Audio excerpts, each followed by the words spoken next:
রীতিমতো গাছ কাটার করাত দিয়ে কাটা হচ্ছে কচুরিপানা। খরস্রোতা নদীর উপর কচুরিপানার স্তূপ এতটাই পুরু হয়েছে যে তার উপর অনায়াসেই ফুটবল খেলায় মেতে উঠেছে স্থানীয়রা। এমনকি খুব স্বাভাবিকভাবেই পায়ে হেঁটে পার হওয়া যাচ্ছে নাটোরের আত্রাই নদী।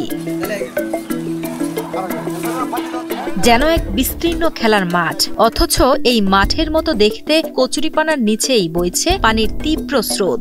এই নদীর কচুরিপানা জমতে জমতে এমন অবস্থার সৃষ্টি হয়েছে যেখানে কচুরিপানার উপর দিয়ে মানুষ হেঁটে বেড়াচ্ছে, ছেলে পেলে বল খেলতেছে। আড়তে মাছ মারে জালেরা আনতেও পারতেছে না, বা প্লাস এখান থেকে মাছ যে 5টা বাইরে নিয়ে যাবে সে মাছটা তারা নিয়েও যাইতে পারতেছে না। এই নৌপথটা মনে করেন যে 3 মাস ধরে বন্ধ আছে।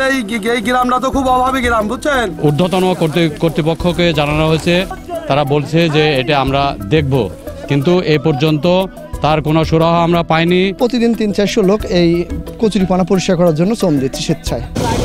যশোরের প্রদীপ বিশ্বাস এই অদ্ভুত যানটি তৈরি করেছিলেন এমন কচুরিপানা কাটার জন্যই। তবে এই কার্যকরী যন্ত্র না থাকার ফলে বাধ্য হয়েই গাছ কাটার করাত দিয়ে কচুরিপানা কাটতে হচ্ছে নাটোরের সিংড়া উপজেলার আত্রাই নদীর তীরের বাসিন্দাদের। আসলে এটা মাঠ না, নদী।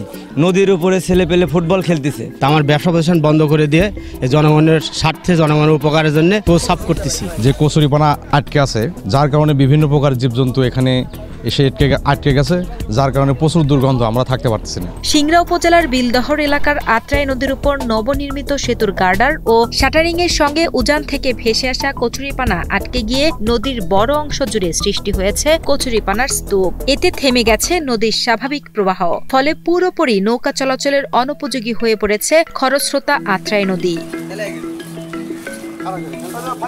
বিকল্প পথে মালামাল পরিবহন করতে গিয়ে বাড়ছে খরচ, বাড়ছে পণ্যের দামও। আবার কচুরিপানায় আটকে থাকা মরা পশু থেকে ছড়ানো দুর্গন্ধে অতিষ্ঠ হয়ে উঠেছে স্থানীয়রা। এই দুর্ভোগ লাঘবে নিজের অর্থায়ন ও স্বেচ্ছাশ্রমে টানা 5 দিন ধরে চলছে নদী থেকে কচুরিপানা সরানোর কাজ।